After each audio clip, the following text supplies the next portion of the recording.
Good morning सभी को। चलिए, हम लोग देख रहे थे सोल्डरिंग्स।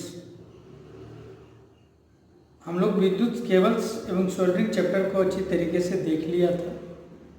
आप लोग सभी ऑब्जेक्टिव्स जो दिए हुए हैं, क्वेश्चंस जो दिए हुए हैं किताब में, उन क्वेश्चंस को करने की प्रयास करेंगे। उसको देखेंगे कि कहाँ कहाँ आपको डाउट हो रहा है, सॉल्व होने में परेशानी हो रहा है क्या। अगर सॉल्व होने में परेशानी हो रहा है तो आप वीडियो को दोबारा देखें, उसके बाद फिर सॉल्यूशन करें। उसके बाद भी अगर आपको कहीं प्रॉब्लम होता है तो आप हमें कॉल कर सकते हैं, आप हमें पूछ सकते हैं कि सर यहाँ इसका मतलब समझ में नहीं आ रहा है। हम आपको फ़ोन के माध्यम से भी समझाने का प्रयास करेंगे। आइए, आज हम लोग नया चैप्टर देखेंगे, डीसी सर्किट्स, डीसी परिपथ और उससे संबंधित नियम को।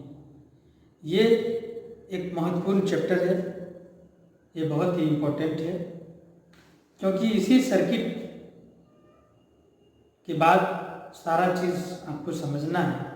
इसी से सारा चीज़ जुड़ा हुआ है। जितना भी डीसी मोटर्स, जनरेटर्स एवं अन्य इलेक्ट्रॉनिक्स वस्तु के बारे में अगर पढ़ेंगे, इलेक्ट्रॉनिक्स कंपोनेंट्स के बारे में पढ़ेंगे, तो आपको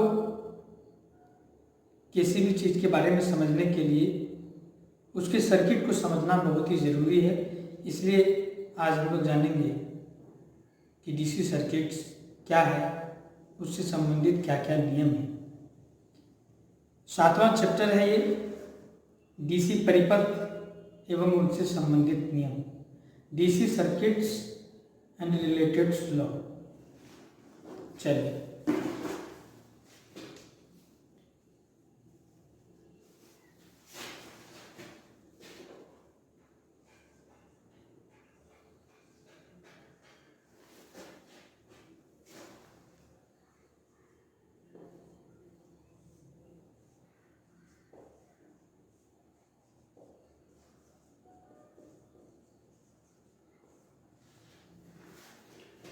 डीसी परिपथ, ठीक है, डीसी सर्किट के बारे में हम लोग अभी देखेंगे।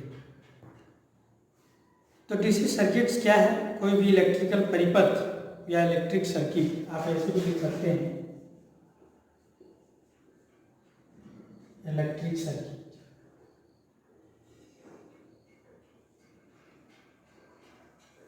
विद्युत परिपथ।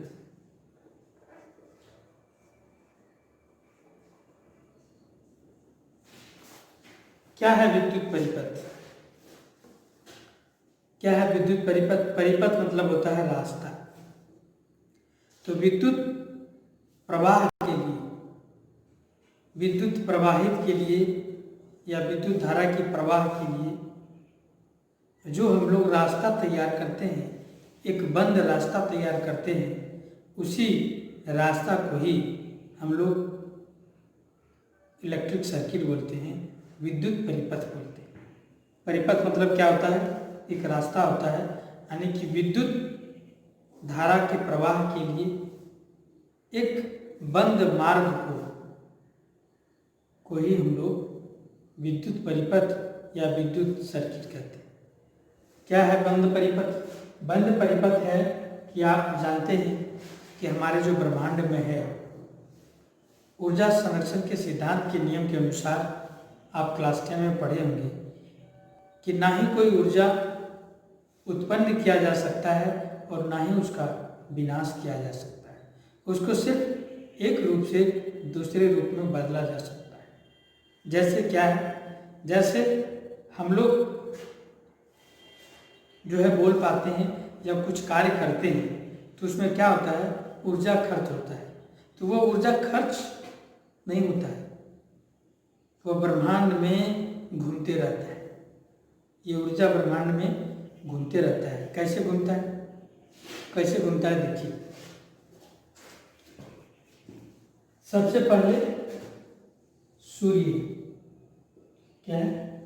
सूर्य, ये सर्वोत्तम है। सूर्य से जो ऊर्जा, यहाँ समुद्र है, ये पेड़ पौधा है।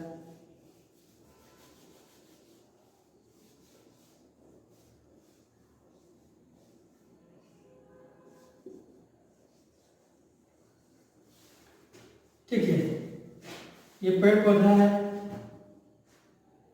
ये मान लेते हैं मानव है।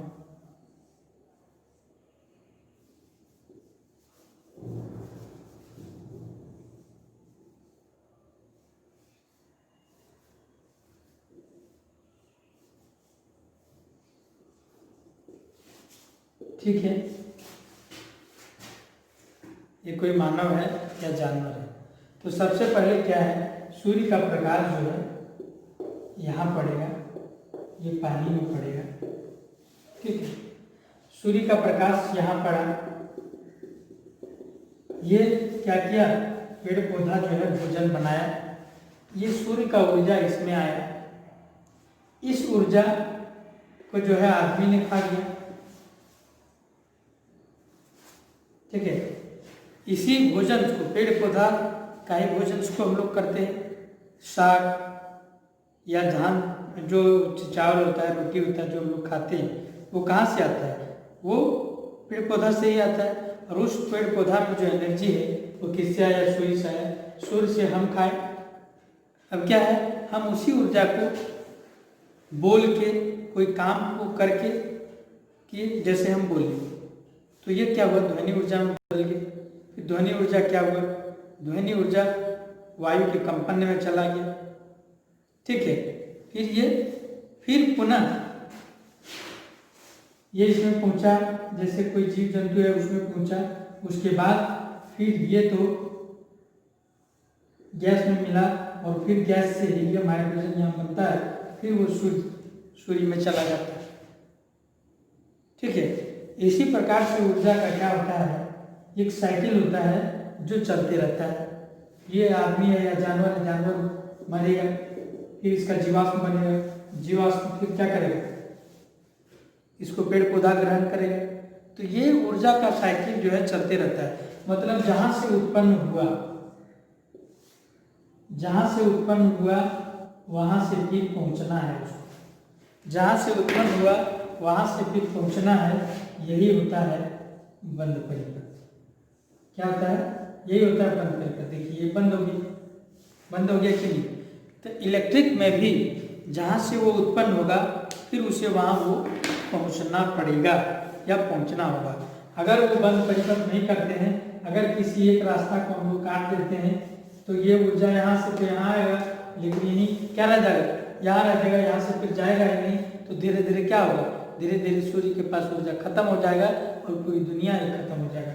लेकिन ऐसा नहीं होगा, क्यों, क्योंकि ऊर्जा का जो है विनाश नहीं होता है, वह एक रूप से दूसरे रूप में बदलता है, और जहाँ से उत्पन्न हुआ है वहाँ पुनः पहुँचता है।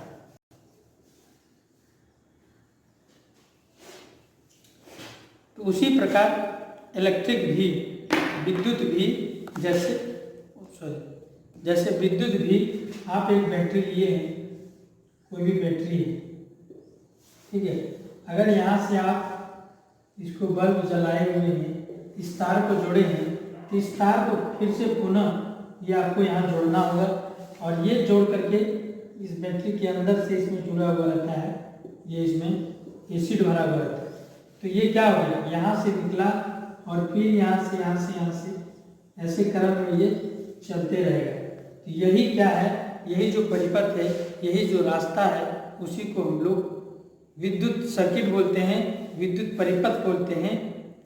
और यह कैसा होता है, यह बंद परिपथ होता है। ठीक है, समझ में आया आपको। अब हम लोग थ्योरेटिकली देखते हैं कि किस प्रकार से हम लोग दर्शाते हैं।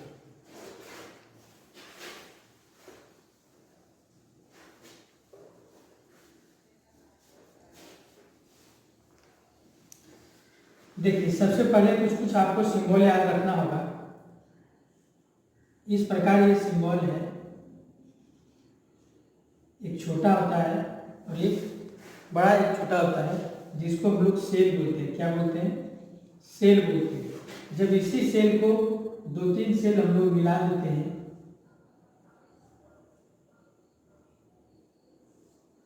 ये प्लस है, ये माइनस है, ये प्लस, ये माइनस, ये प्लस, ये माइनस।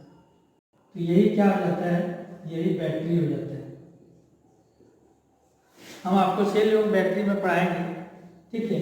ये सेल है और ये बैटरी का चिन्ह है। अगर हम लोग इस तरीके से चिन्ह दें तो हम लोग क्या समझेंगे, हम लोग समझेंगे वो क्या है, वो बैटरी है, ठीक है। देखिए उसके बाद क्या है, उसके बाद आप इस प्रकार से याद रखेंगे, अगर इस प्रकार से दें तो वो बल्ब का चिन्ह होता है, ठीक है। अगर इस प्रकार का चिन्ह दें तो समझिएगा कि वो रेजिस्टेंस का चिन्ह है, वो प्रतिरोध है। क्या है ये, प्रतिरोध का चिन्ह है, ठीक है। अगर इस प्रकार से चिन्ह दें तो क्या हो गया, ये खुला परिपथ हो गया, खुला परिपथ, ठीक है। ये खुला परिपथ, स्विच ऑफ है इसमें। अगर इस प्रकार से दे दें तो क्या है, ये बंद परिपथ है।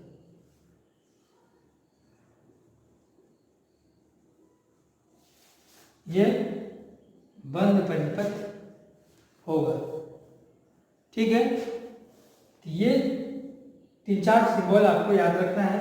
सेल का याद रखना है, बैटरी का याद रखना है, बल्ब का, ये प्रतिरोध का, ये खुला परिपथ और ये बंद परिपथ, ठीक है। नेक्स्ट है, नेक्स्ट आप इस प्रकार से अगर चिन्ह को देखेंगे तो समझेंगे वोल्टमीटर है, और अगर इस प्रकार के चिन्ह को देखेंगे तो क्या समझेंगे, वो एमीटर है, ठीक है। ये है परिपथ में यूज होने वाले कुछ सिंबल जिसको आपको याद रखना है, ठीक है।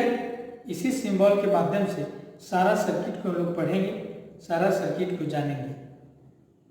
तो क्या क्या चीज़ है, आप इसे चाहे तो कॉपी में भी नोट कर सकते हैं। ये सेल का सिंबल है, ये बैटरी का। जहाँ भी इस प्रकार के सिंबल हम दिखाएंगे परिपथ पर, आप समझ जाएंगे कि वहाँ बैटरी जोड़ा गया है। इस प्रकार का जहाँ सिंबल है वहाँ समझ जाएंगे कि आप बल्ब जुड़ा हुआ है। इस प्रकार का वो प्रतिरोध है, ये खुला परिपथ है, ये बंद परिपथ है, ये वोल्टमीटर है और ये एमीटर है, ठीक है। ये क्या है, ये वोल्टमीटर है,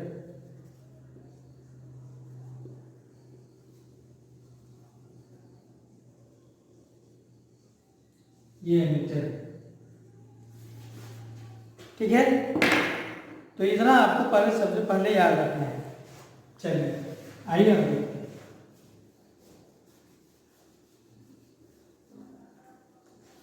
किसी भी सर्किट को बनाने के लिए हमें सोर्स की आवश्यकता होती है, ठीक है। सोर्स वो क्या होगा, वो सोर्स बैटरी होगा, वो स्रोत बैटरी होगा, यानी कि ये रेजिस्टेंस एक होगा, ये है, ठीक है। चाहे तो आप यहाँ स्विच लगा सकते हैं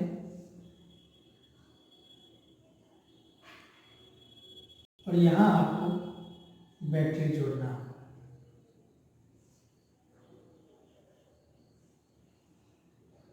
ये आपका एक पूर्ण परिपथ हो गया, ये पूर्ण बंद परिपथ हो गया, ठीक है। अब इसी परिपथ में देखिए आप एक से अधिक रेजिस्टेंस को जोड़ सकते हैं, एक से अधिक रेजिस्टेंस को आप जोड़ सकते हैं।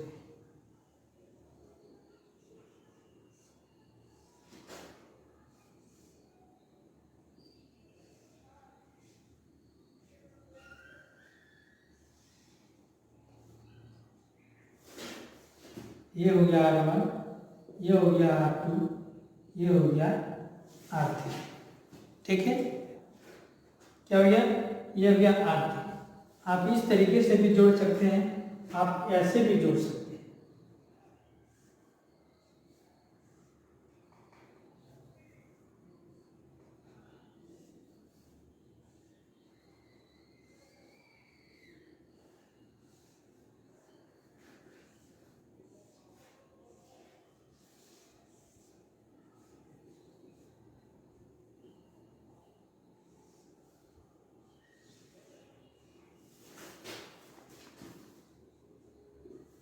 ये प्लस हो गया माइनस, ये हो गया R1, ये हो गया R2, ये हो गया R3। आप चाहें तो इस प्रकार भी जोड़ सकते हैं।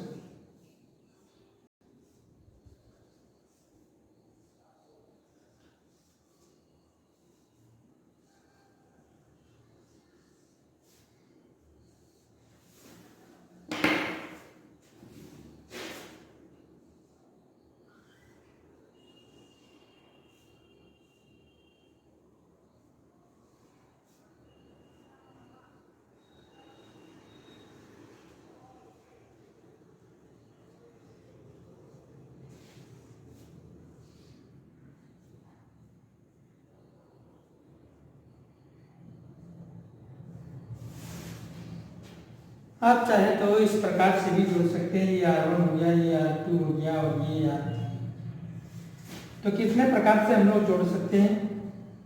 एक तो साधारण परिपथ है, 1, 2 और 3, या आप इसको 2 लिखें और ये 3।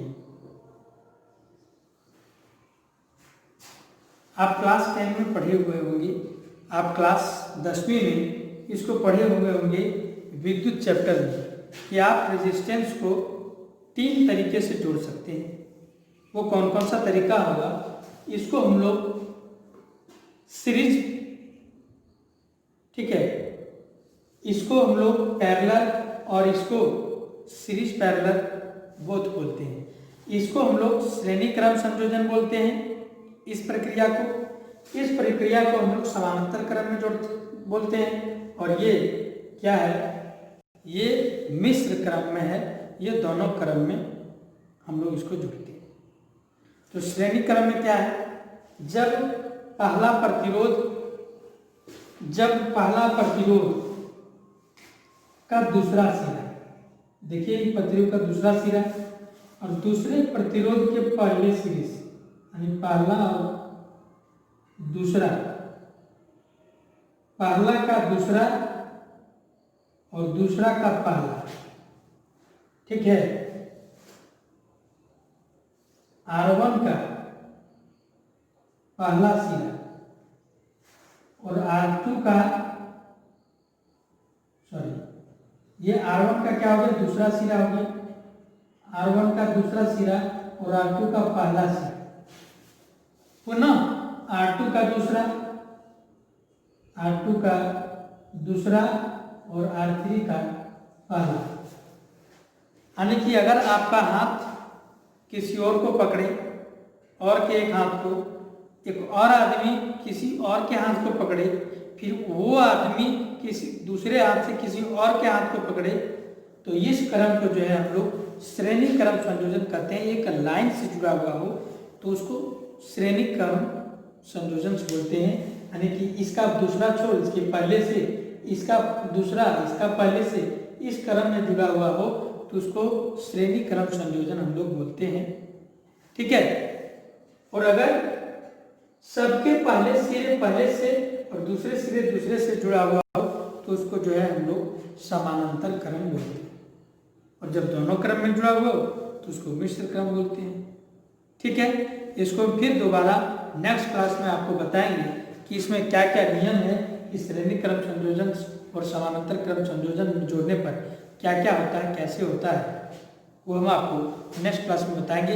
इतना आप कॉपी में इसको बना करके रखें, ठीक है। चलिए आज इतना ही। आप सबों को मेरे साथ जुड़ने के लिए बहुत बहुत धन्यवाद।